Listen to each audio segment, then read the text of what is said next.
to the Sesh. I have a very, very special guest. I'm really excited to meet Cass Marie. She is this content creator. She lets you know how to glow up your social media and what you're doing wrong. I was lost in the start. We've cultivated a very genuine friendship. She's just a special friend. But You I'm in the are. hot seat today. We're gonna do a live, so I suggest you go grab your rolling trays, grab some tissues. It always gets really deep here, especially when we vibe and we I have a know. session and It's like so talk. true. I know. I First. remember the first time we ever went live together on Clapper, you literally made me cry and I'm like, "Kat, can I interview you? Like your story's so inspiring. So thank you for having me." I'm excited Yeah, too. I'm excited. I haven't really shared Yeah, much yeah, about and this like is your time to me. shine, Kat. Honestly, like that's why I'm here, and that's why I like even want to like talk more because every time we chat, I learn something new about you, and I'm like, wow, you could have a whole book on your story. So tell us, like, okay, maybe we'll start with like, why did you start this podcast, and maybe we'll work our way backwards. Let's try that. Okay, yeah. So, I started the pod just to kind of give myself an outlet into a safe space. And then Alicia and I we just kind of conducted it in one afternoon.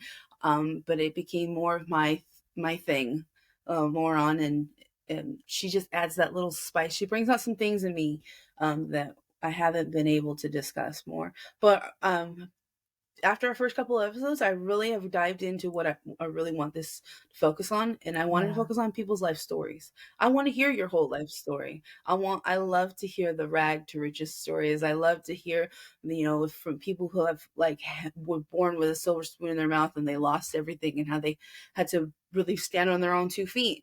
I want to know everyone's story because the greatest thing I've experienced in my own life is you don't know where Mm. someone came from. You don't know how hard they had to work to get there.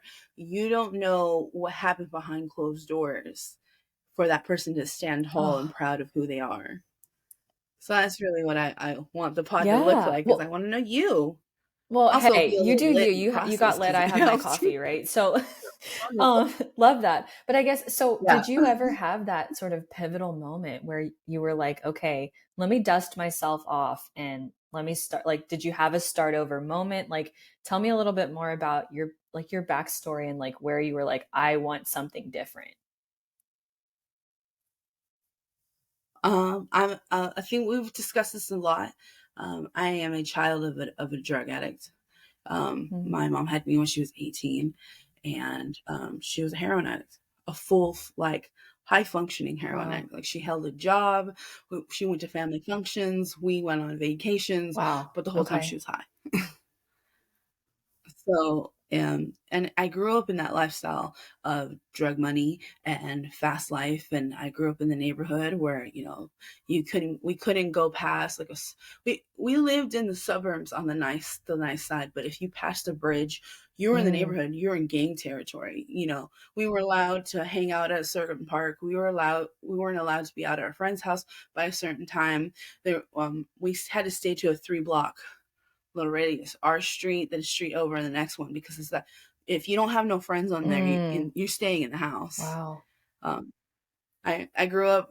My grandparents, they were the best thing to ever come into my life.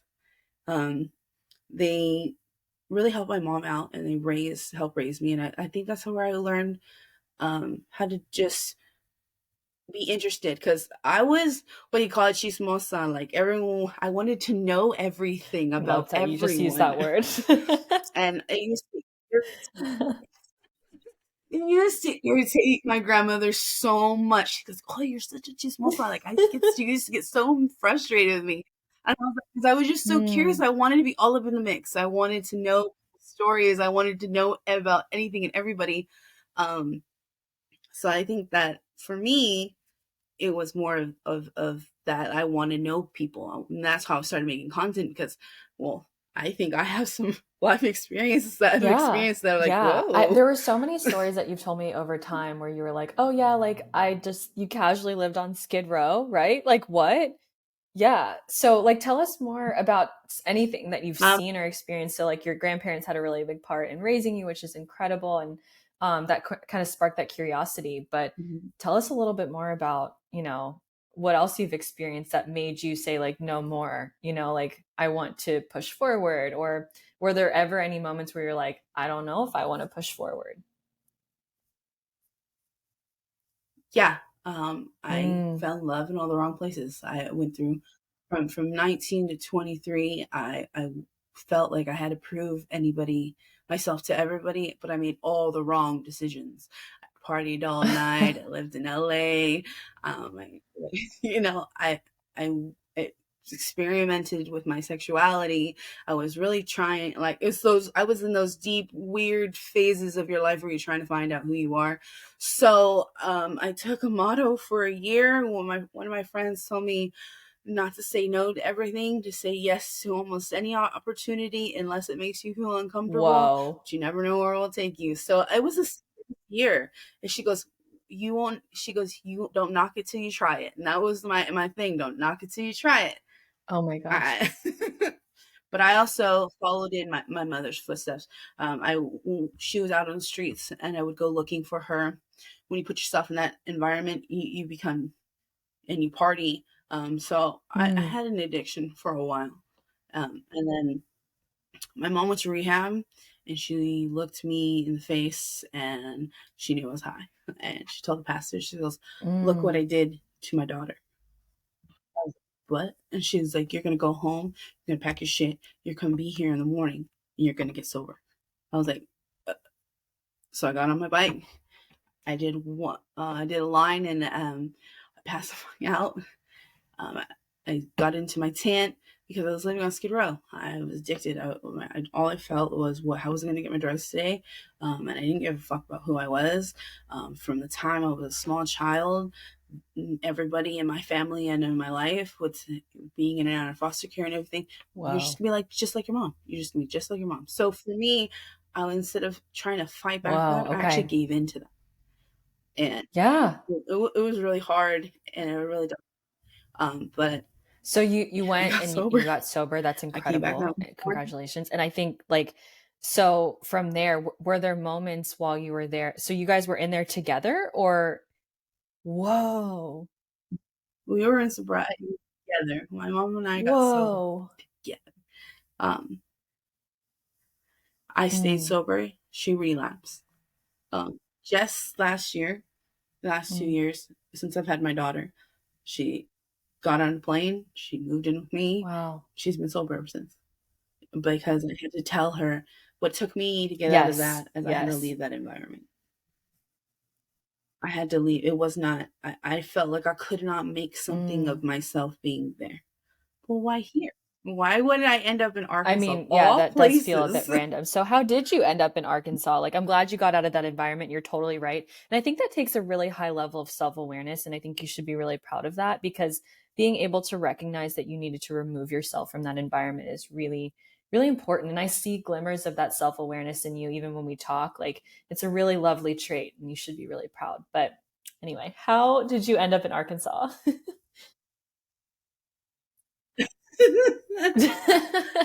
Dude. Yeah, dude. Okay, flat out honest. Yeah, like, so when we were talking, you got confused because I had mentioned something, and you're like, "Wait, you were married before?" Wait, yes. I'm on my second marriage. I'm 27. I've been married to my current husband, Willie, for about a Oh, year, but we've been together for 4. So that. But how I ended up in Arkansas, I was with a guy for 5 years, and it was on and off for 5 years. It was the most toxic relationship I was in, and I did not see any of the red flags. mm, They were right in front of me, plain to see. But for me, for the first time in my life, wow. I fell in love with somebody that never loved me, that Mm. never really cared about me. I was a pawn in a game. I was there. I don't know. I see it as like I was there to be Oh, their how did you validation. recognize that? Fair. Okay. Okay. That's good Therapy. though. That's good. Yeah. So when we got together, we were together, and I moved in with him, and Mm, they cheated. And then I was like, so what are we gonna do? So then the girl's like, you can rent the couch. So I rent the couch. And while I rent the couch, I'd see him day in and day out. I'd get home from work and he, sure enough, he'd be bringing a girl in. And, da, da, da, and then he'd want to go hang out with me like after he just got done The smashing some chick. disrespect and It was audacity in your own really home. toxic. Like, Yeah. But it was the mm, fact that I was so blind to it. I wanted, I desperately wow. wanted someone to love me. And so for them to come into my life, oh yeah, I'm going to cheat on you constantly. I'm going to do it In front blatantly of you, in that's your next level face. bold. And so much wrong with that, but next Yeah. level. And the constant statement stuck with me, and I'm trying to unlearn Yeah. how that affects me. They constantly to tell me, I love you, but I'm not in love with you. And I never got it until we got Yeah. divorced. It's such a slight like change in words, but that's crazy. And you deserve so much better than that. Can we just throw that out there? Like I hope Oh like yeah. I'm sure you know that now, but you deserve a million times better. I'm so glad you're not in that relationship anymore. He doesn't deserve you. Yeah, they don't deserve me. What how that we got married and I ended up here in Arkansas. Mind you, Yeah. it was a LA culture to shock Arkansas? coming Like from what's in Arkansas? Sorry. Like I didn't mean lived in like that. I live in Compton and I moved to Clinton, Arkansas. And if you know where that is a 3 stoplight town. You start in the start in the beginning. You're in the beginning. That's where you got into town. The middle is where the Walmart is. That you're in the middle of town. The end is the last light. You turn Wow. left. Okay, There's my so it's house. truly Like three traffic so, lights it's all in there. compared to LA, which there's like three traffic Yeah, lights in one corner. yes. So it was a big deal. Mind you, I don't drive. I still don't drive to this day. How that Are has you happened, I scared to don't know. drive, or is it just like a time? It's a time commitment to learn too. Fair. That hey, it's No, I'm okay. My afraid aunt was to afraid to drive. I drive was when in a she moved to the US, so car accident. I was in a car yeah. accident when I was 19. We went out partying and drinking one night, and then I guess someone decided to try ecstasy for the first time, and then he wanted to No. drive us home. We hit the middle, we hit the middle divider, and just so happened to be we made it out with God's luck because when the paramedics and them came, the firefighters told us they're like, how you guys got out with just some cuts and bruises, I just you got a should be dead chill. by now. Wow. We were like, Yeah, I'd be afraid to yeah, drive as well. But luckily you'd be doing it sober, and I'm really glad that you made it out of that okay. Big lesson there, I think. yeah. I've had a lot of self discovery. I've been challenged with my mental health Yeah. since I was Yeah. a child, and that's where I am now. I'm like What's been dealing sort of with my like mental a health. pivotal breakthrough I'm, s- moment for I'm you, Kat? I know like we share this like together, of course, and I'm asking you a lot of questions that I already know answers to, but I think these are things that I've learned about you over time, which I think are really inspiring. So, has there been sort of a self revelation or like a thought or like an epiphany that you've had lately that you've been like, whoa, I wish I knew this sooner? everything I thought happened in my childhood is either really did happen or is a Mm. delusion. Um, that's what Whoa. I've learned in therapy, and I'm going through a I've gone to learn into trauma and all of that. And having my mom here and having certain experiences watching my children grow up, it has triggered me a lot to where I have intense flashbacks sometimes, and I have to like dissociate and figure out, okay, is this happening to me, or did this happen to me, or is it what my mind made up at the time Wow. to protect me?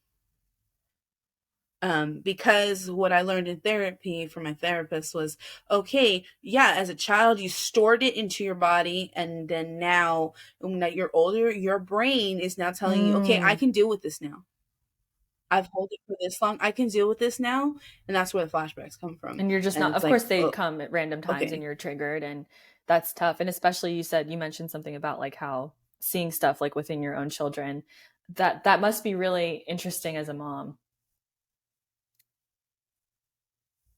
Oh yes, because for me, I love having my mom here, and I love that she is sober and she's doing it.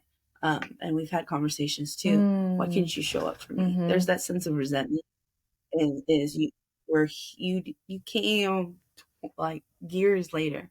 I'm glad that you're here. I'm glad that we're mending that part of it.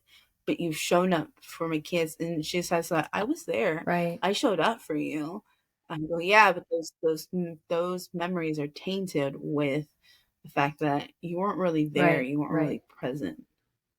And there were lots of times in my childhood where she would get sober, um, get us back from foster care, be sober, and then something would happen. We'd be scrapped for cash. All right, you're gonna go back to what you know. My mom was a drug dealer. This is how it was, and she conducted her business. We couldn't be in the house from 6 p.m. to 8 p.m. at night because she'd get off work, she'd hustle. How We were old were not to be you around when that. you had to If we like were leave home, for those times? Were you like young? Oh my gosh. So you were just like, yeah, okay, I guess I'll go hang out somewhere. buddy. Yeah, Okay. so I would go to the neighbor's house, go hang out with my little neighbor friends, and she's like, "Yeah, you can spend the night, or you can, you know, thing." Or my grandpa would come and pick me up, and I just stay there because I had to go to school the next day, and he just take me to school. We would walk around the apartment Wow. complex and things like that. Um, I used to have just a sense. I knew by the time I was Mm. 8, I knew Wow, what she that's did. young. That's really young. I But it was the lifestyle. Mind you, we get the house. Mm. We've had the house raided. Um, I've been taken in custody. I've been put in foster care Gosh. for an 8-year old. Yeah, and especially That's because, like you said, it traumatic. gets stored in the body, and when you're young, sometimes you can't articulate, especially at that like time and at that age, you can't really articulate how that feels, or if you can, you're still like somebody needs to help you process that and give that words and give that sort of validation that things will be okay, you know? Yeah. So for me, it was a lot of me unhealing those things and seeing that in my children is I've become a helicopter parent. I don't, I want to keep them close. I don't want them to experience life or anything because I'm so afraid of Mm. inflicting my own trauma. My husband reminds me, you're doing that now. You're not letting them breathe. You keep that smotherness because Mm. he's had that Okay. smotherness in parenting, like where it's like, you can't be out of my sight. I'm afraid I'm going to lose you. And it made him rebel very, very much so. So in that, our parenting techniques, it's glad that he reminds me of those things. Like, Yeah. let him be a kid. Let them be toddlers. They're gonna make messes. They're gonna yell. They're gonna scream. Yeah. Just figure it Yeah. out. It sounds like he's a good balance for you, and you've definitely like touched on that too. Like especially after everything you've been through, I'm really happy that you found a partner that's your equal and that like really supports you and supports your dreams. Like do you want to share with people sort of like how that kind of transpired? Like that was Yeah. really sweet and that made my whole day when you told me like how supportive he is. So tell us a little bit more about your husband. My No. husband is my biggest So partner. sweet. I believe. Like I suffered this depression, and when I went through it, we got in a fight one night, and I was ready to fight, go fist fight, like knowing that he's this big, broad Southern dude, and he could pin me down if he wanted to, and we got into argument. I just wanted to pick fight. I just wanted to Mm, argue for no reason. When I had a job that it was very successful. I worked in a nursing home, and I found something that I could take care of people. I felt like I felt mm-hmm. good about what I did. Um, and I ended up getting fired because I didn't pass my part of the inspection. And instead, when it came down to the administration, they told my boss, either it's your Oh. job or it's hers. And so she turned around and she faced it. She goes, I'm sorry, I'm going to have to let you go. I prefer to keep my job. And so I was like, all right. And I went through a depression, and we were fighting already in our marriage. It was our rough spot. They say the first year of marriage is hard, And I believe it because something from the moment we got married, I felt like Mm. something switched. It wasn't like we were playing Okay. house anymore. Like this was serious. Like this is a relationship. I thought I had a real marriage the first time around. No, Mm. that was just a farce. That was just signing on the dotted line for legal reasons. The real No, this deal. was We're like, like, we're okay, really we're in married. this. We're Yeah. yeah, Wow. yeah. Because he came with a package deal. I became a step parent before I became, an actual parent. Well, Right. You I'm were a a parent bonus either mom way. first. But yeah, when I met him, it was I have a son and I don't want to engage in anything serious. And like, so we went into this like, well, we're just gonna hook up a couple times. We're not gonna see each So other. casual, and here you Uh, are. and then I moved in with him on my Wow. third date. So like it was just yeah, I've had a couple roommates that kicked me out. They're like, "Oh yeah, she's got a new boyfriend. You can go live with him now." Thanks, And I was like, guys. "Well, thanks." So was it sort of like if you know, you know kind of thing? You moved in And on the third date, like, whoa. Was it because your roommates kicked you out, or did you just like feel really comfortable from the start? Mm. no, it felt something different. It was something I didn't expect. We came into each other's lives a very I believe a very pivotal point that was just it was a divine Totally. timing. I feel because he had separated from his wife. He was also married too, so they had been separated for a couple months before he met me, and they had from what they both have told me is they just weeks prior to him meeting me, they were going to work on their marriage. They were going to go back together. And then he hits her up one week after we've met, and no, I don't want to work on our marriage. I'm in a new relationship. And I was You weren't like, expecting that okay. either. Yeah. No, I wasn't expecting that either. We were just expecting, and I've told him that. I was like, dude, I just want to. I have needs, Like I was just trying to fulfill my own needs, Oh but my God, Kat, that's too funny. You're just going in thinking like, oh, this is kind of fun. I- casual. It was just so casual, but it's turned into to a lot. And then we got to a point in our relationship where he was like, "All right, I have a kid. He's around. Either you step up or you step out." Whoa. If you want to you or have an equal seating at this table, can make parenting to decisions through me, but when we're going to do this together, you step up or you step out. And if this is not what you want, don't get Wow. too attached to my kid. And so I Yeah, really that's had a to big think about it decision, like, Kat. okay, Like, I so wonder, how did you like, was it a no-brainer for you? Like, yeah, absolutely, I want to step up. Like, that's intimidating. We're the same age. And if somebody said that to me at that time in my life, because you would have been what, like, how old were you at that time? so Liam, Yeah, that's a big I was decision to make. 24. Like, again, maybe you were really ready. Were you really prepared, or did you have to kind of take some time to think about that? No, I was like, "Oh, I don't know about this." And he gave me about a couple of days, and he went to pick me up from work. And guess who ran up to me? Link gets off the car. He runs up to me, and he calls me mama. And I was like, mind you, he's about 18 months Oh, old, you know. And he runs up to me, and so I was like, and then I look at him, and he looks at me, and he goes, "You have a choice to make." That was the comment that he made.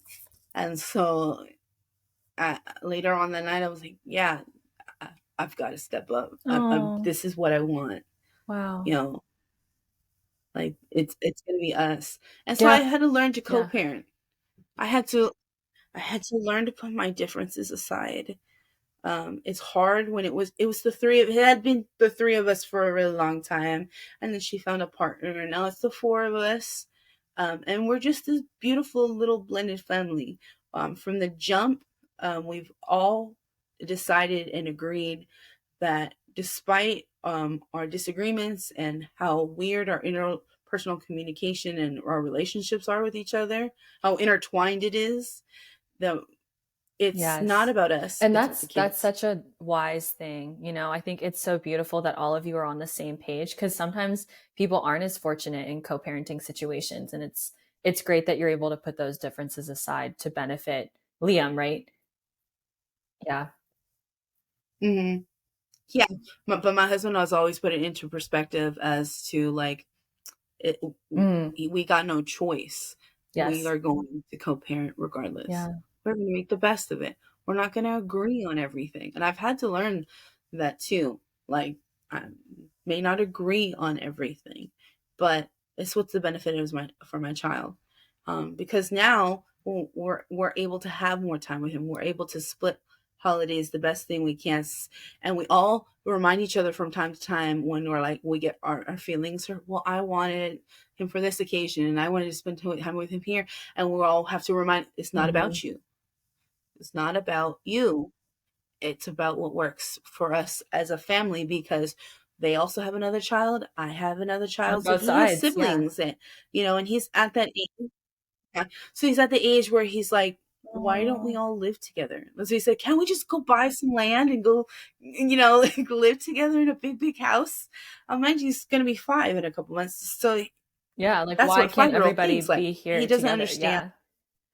Yeah. Sometimes 5-year-olds and Yeah. toddlers, like But when he they're doesn't able to understand. articulate themselves, like 5, 6, 7, and beyond, I think they ask some of the most philosophical questions without realizing it because they're so basic, but those explanations are so hard. Like that question of like, why can't we all live together? That's a complicated answer, but like they make it so simple. And it's almost like, I wish I could think like a child sometimes, like sometimes like I kind of miss being able to like enjoy things at that level, you know what I mean? He just Yeah. asking. Yeah. Yeah. He hit us with a hard question one night. We're all sitting at dinner. It was one of those when you hear your fork No. drop on the plate. And we all look at each other, all the adults look at each other at the table, and he's like, and then he goes, "What?" Like, so he asked his dad. He goes, "Why are his mom and him Big divorced?" question. That's a big And my question. husband, he's like, I was like, "What are you gonna tell him?" He goes, "I'm not gonna lie." So he turns to him and he tells him, "Sometimes when you love someone, it doesn't work out the way It's a you nice planned answer. it." And he goes, "And sometimes that's Wow. just the way it has to be."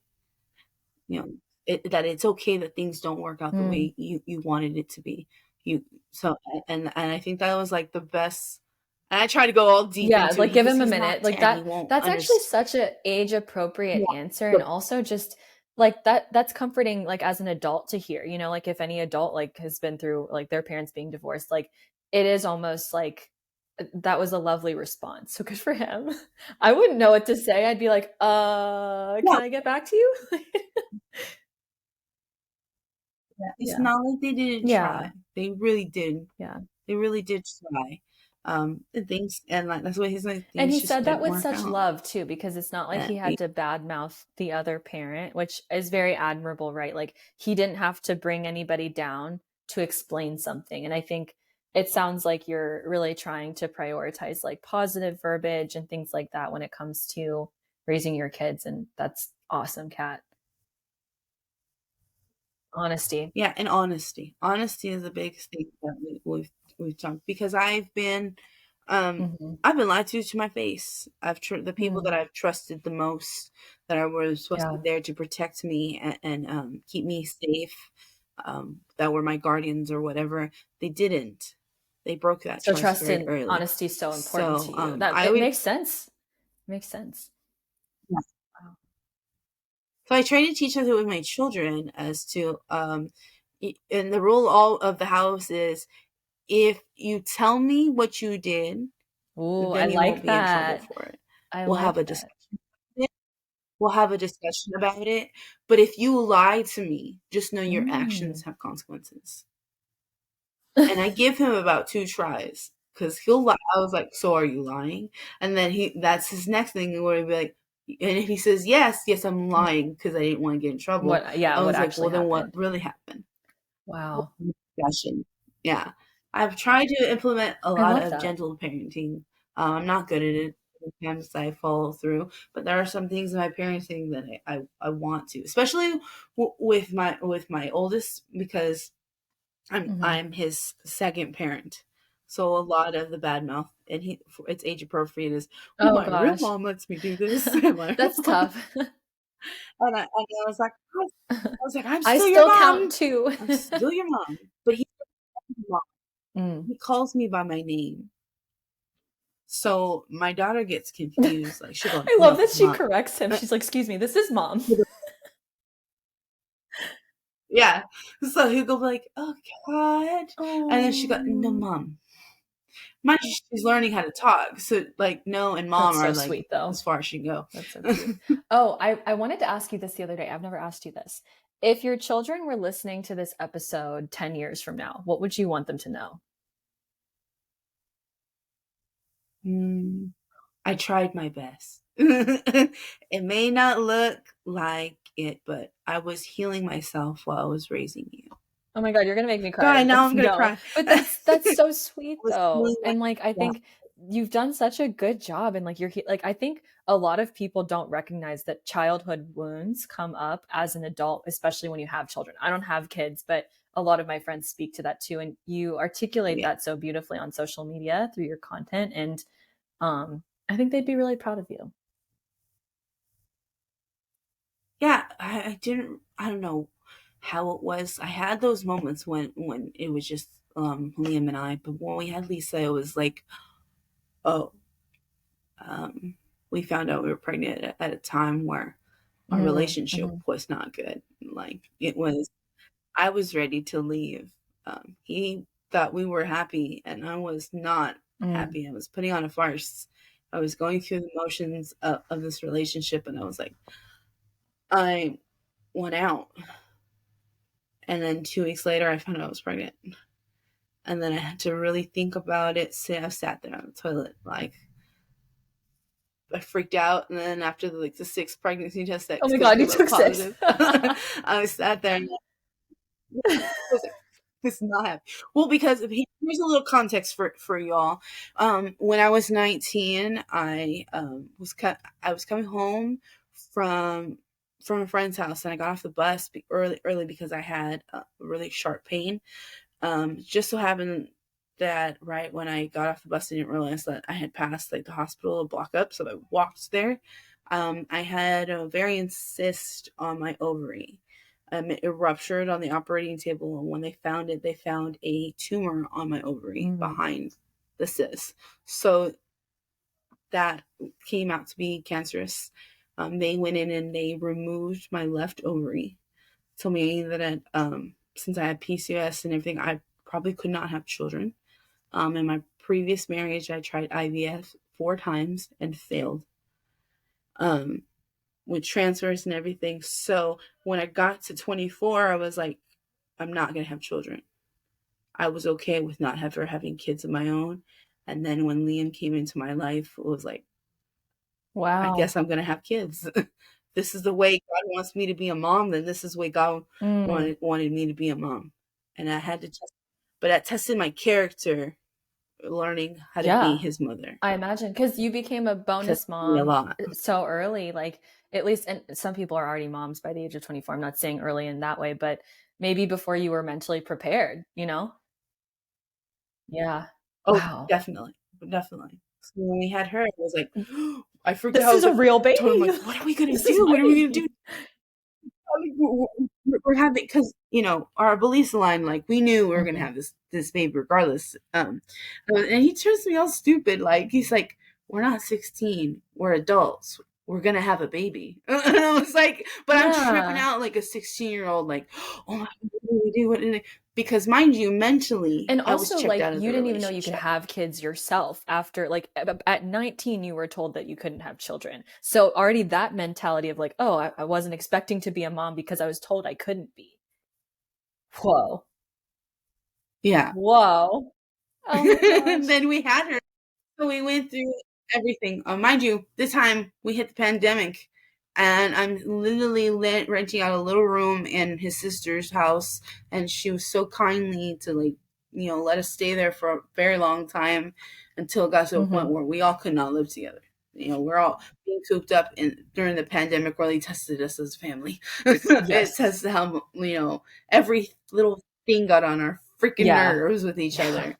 Um, so it was kind of like, you guys need to go.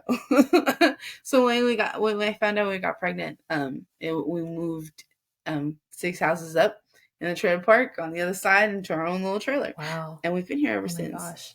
That's incredible. And especially your story about your own like pregnancy journey too, and like that being such a lovely surprise that even during that point in your relationship, you know? Wow. Yeah. Like, I remember we dropped off Liam and we were so excited to show him the sonogram, and his mom turned to me and she's like, "I thought you Me couldn't have kids." I go, "I know, me You're too." like, it was a surprise to me too. But it looks like a Oh. surprise to me too. But here's the funny story. So my son knew I was pregnant before I did. How? What? Yes. Okay, so here we went to. It was a Saturday, and 2 weeks prior before I took my pregnancy test, that Saturday we had dropped off Liam. We were halfway home, and his mom calls, and she's like, "Kat, are you having a baby? Are you pregnant?" And I was like, "No." Well, Liam's over here telling everybody and their mama that you having a baby, that you're pregnant, and I was like, "Oh no, I'm not pregnant." 2 weeks later, I found out I was pregnant. How did he know? No, I do not know, but I was so excited, and then when I told him, like, because he's like, mind you, he's 3, so he's like, "Where is?" I go, I told him, "We're gonna have a baby. Where are we Yeah, gonna that's go to the where it comes store? from. Are we going? Where are we going to the baby Babies are us. service, right?" And I was like, "No, it's in my belly." And so when his mom became He knew. pregnant He's this like, time, I'm a he seasoned already knew it. expert He on was like, this. Like, I know what's actually going. yeah, so it was exciting to be able to give him his Oh, first sibling and just be like, that's so "Look." sweet. I can't believe he knew, and he was so young too. Wow. Yeah, He's very 3 year old. intuitive. Your We 3 year old's love like, that. yeah, you haven't. I, Oh, that's so sweet. Okay, so as you continue on social media and with this podcast, one, like, what are your hopes for this podcast as things go along? Like, what are you hoping to showcase? What are you hoping to share? Like, are you kind of tying this into your social media? I I'm would. not going to say strategy because I know that you do a lot of mental health content. Like, are you going to connect the two ever? Or are you like, what are your focus areas? I don't know how to connect the two. Maybe we have Yeah, to come up with a strategy because you've helped me along that line. You've thrown out some ideas like this. This was something you threw out in a conversation. You're like, if you want long form content, I think we should just do a podcast. It would like think like it was just something you said in you passing, but I took ran it and with I rode this. with Like, it. I was all like, of a sudden, you're like, I have a podcast now. I'm like, what? what? I was like 2 episodes. Like, I my liked it first two though. episodes are crap. It took a lot of editing. Yeah, but I like to see how it evolved. My husband listened to it recently, and he was like, "The first episode, I couldn't get through it. It's so jumpy. You can't don't fall." I was like, "Yeah, but everyone's first thing is crap." I'm polishing a turd here, and that soon's gonna shine. Like, I know that I'm gonna get there, and I've been able to be. I think I want to take this in a way. I'm curious about everyone's life story because like you said, I throw those little nuggets of who I am out there into the world, and then Literally, they're like like, you "Wait, do what? a double take. Huh?" But I say it so casually. Yeah, I throw it out there so casually because I've already All of dealt us are with it catching up to you, mentally Kat. and Don't. emotionally. I've already, yeah, You like drop these bombs, and we're like, but wait I've a been on the minute, internet. we need a story time. Yeah, but I've been on the internet Right, for a right. long time though. Yeah, 10 years. Since 2012, I've that's been on the internet. crazy. So That is crazy. I, I've I've dabbled with content creation in every way, shape, or form.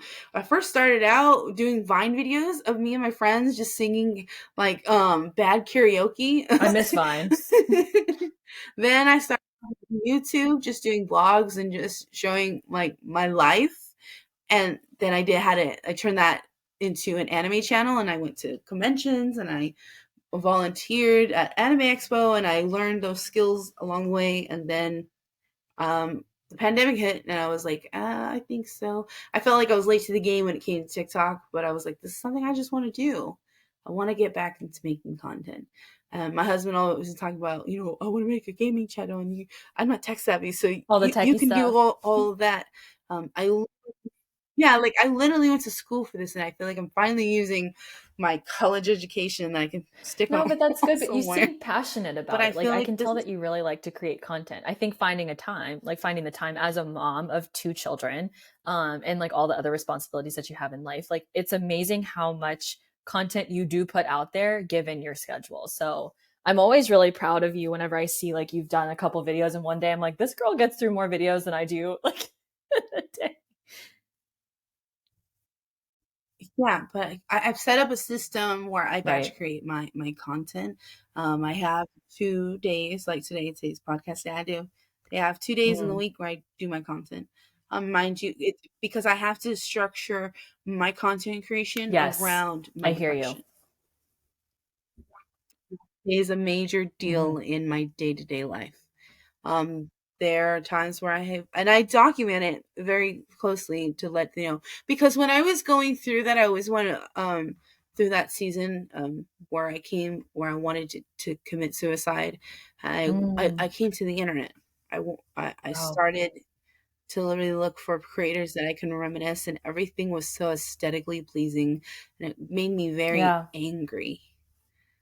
So I decided, okay, if no one's out there making that kind of content, why it's can't true. I?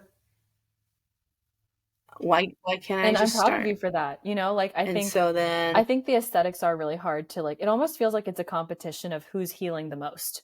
You know, like when everybody's healing journeys are so individual and so yeah, specific and like sometimes we just need comforting words. Like we don't need the aesthetics. Like I don't care what somebody looks like if they're running a message home with me, I don't care what they're looking like. I don't even care if their face is on the screen. Like if they're living in their purpose and speaking their truth, then who are we to judge, you know?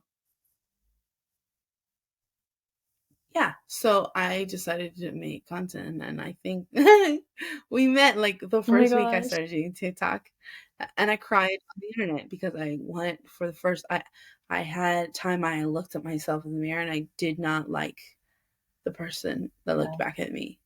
It was the first time I ever experienced that, and I cried a little bit, and I was like, you know what?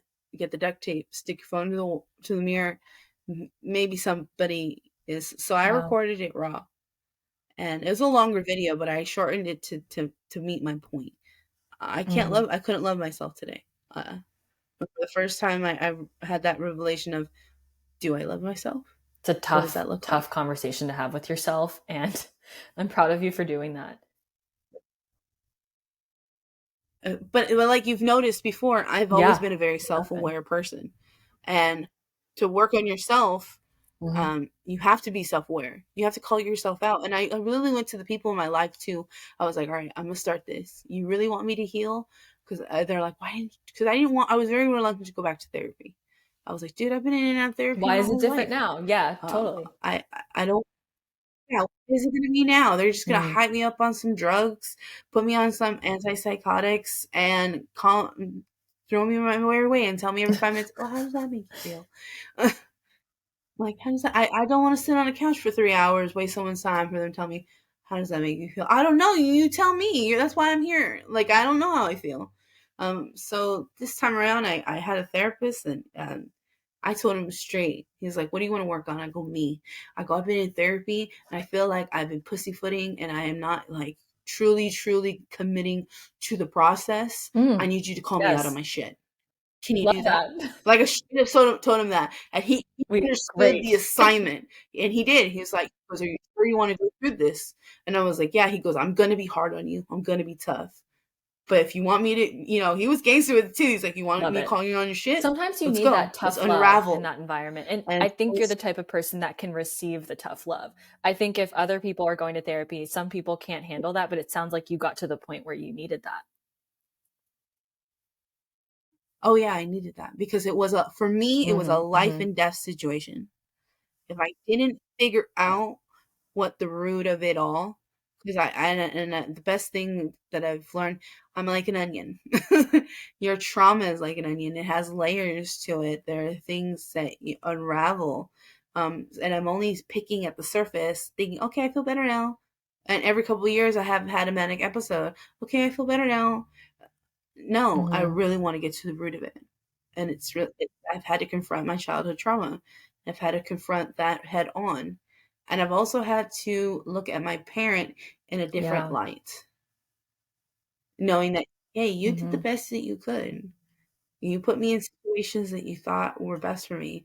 There are parts in my story, there are gaps in my story that I don't Mm. understand why this happened. But then I get her side, and Okay. it's like, At oh, least that you're makes able to sense. compare notes now, and you're at a place where you can start filling those gaps, in a place where you're also ready to receive this. Because I think maybe 10 years ago, if you were going to try to fill in these gaps, maybe you weren't mentally ready to fill in those gaps, like for whatever reason that may be. But it sounds like now that you are a mom, you have more space and empathy for your own mother to fill in those gaps for you?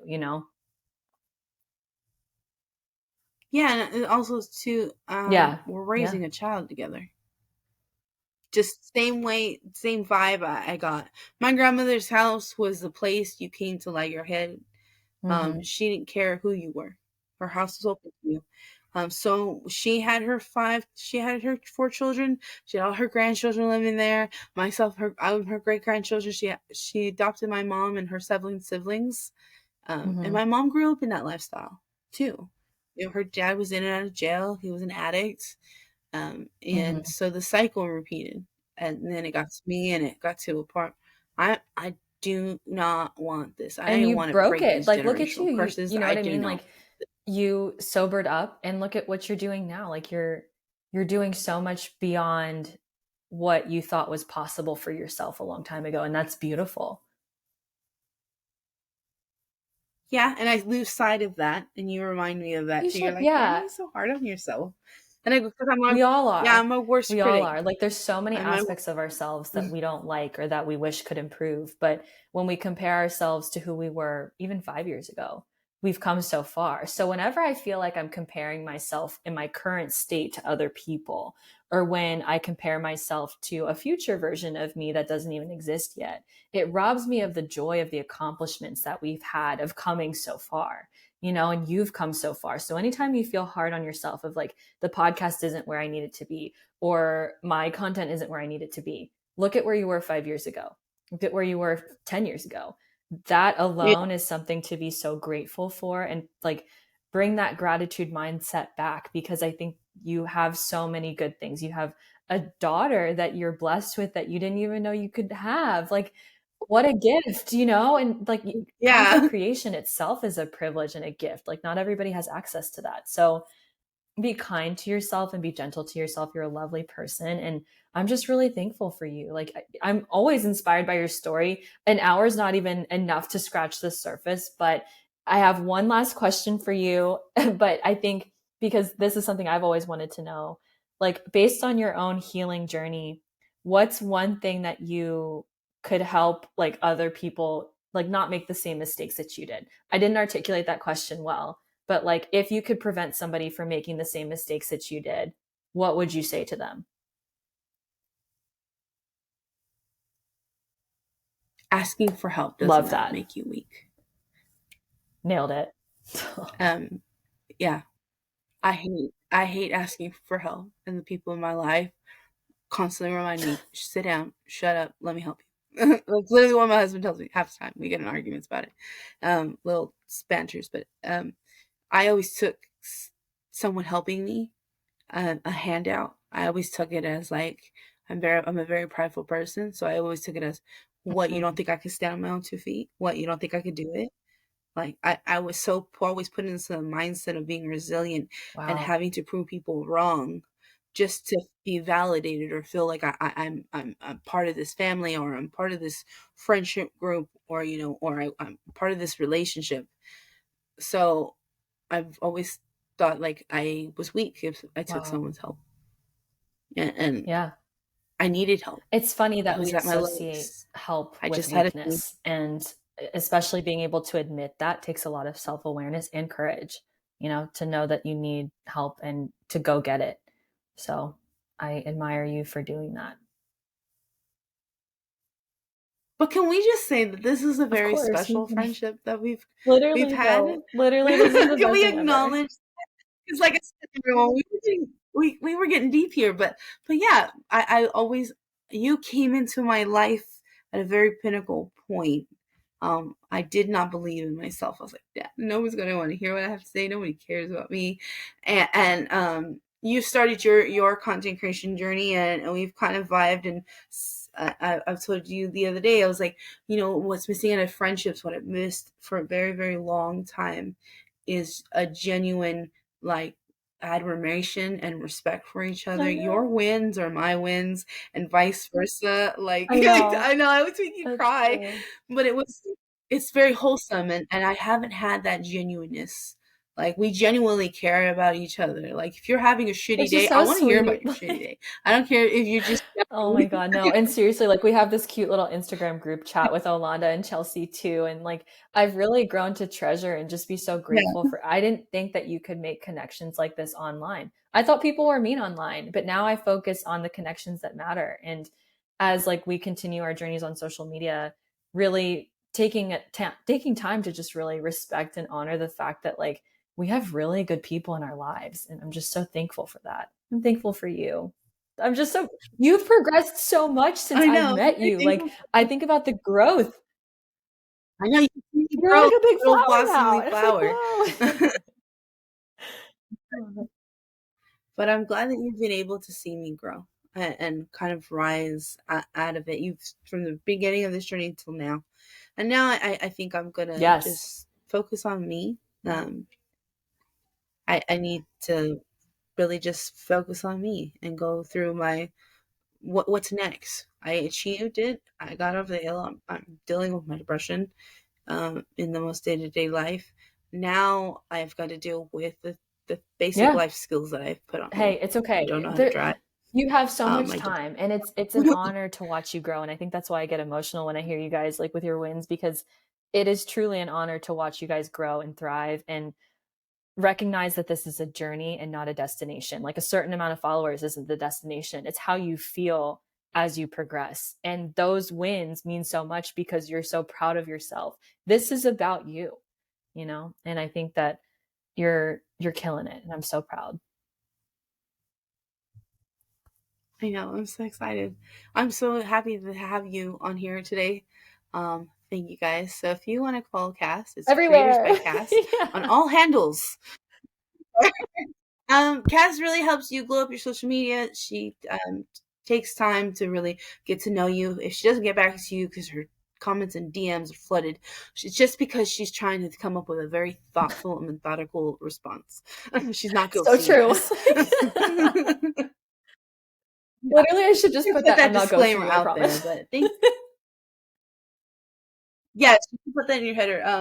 There's a There's triage time. Try process to get now. to the responses. And Oh, I appreciate you, Kat. Thanks for having me. Oh, thank this is you for fun. being on the pod. That was fun.